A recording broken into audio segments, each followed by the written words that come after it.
আজকে আমি এখানে কিছু ইফতার বানিয়ে নিছি। সারাদিন রোজা রেখে একলা একলা একদমই ইফতার করতে মন চায় না। যাই হোক, কি আর করা, আমি এবং আমার ছেলে আজকে ইফতারগুলো করব, তার জন্য অল্প করে বানিয়ে নিছি। এখানে আমি প্রথমে বেগুনি বানিয়ে নিচ্ছি।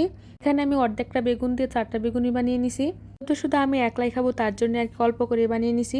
প্রথমে ভাবছিলাম যে ইফতারি করবো না, তারপর ভাবলাম যে না, সবকিছু যেহেতু আছে তো করেই নেই। তো এখানে আমি 2টা আলুর চপ ভেজে নিছি। সবকিছু কিন্তু আমি ফ্রোজেন করে রেখে দিছি।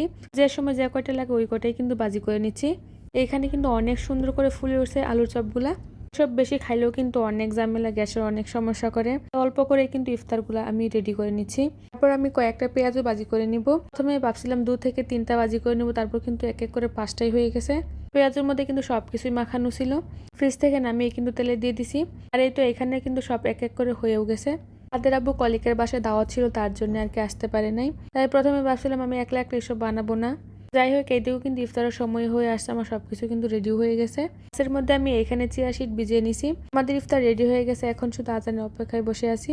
আগের দিন আমি অনেকগুলো বুন্দিয়া বানিয়ে রাখছি, তখন যতগুলো দরকার ততগুলো আর কি নামিয়ে নেই। যাই হোক, তারপর কিন্তু আমি এখানে কয়েকটা করে ছাদের আব্বুর জন্য রেখে দিছি, 1টা 2টা করে। এগুলা দিয়ে কিন্তু আমরা মাছে লিখে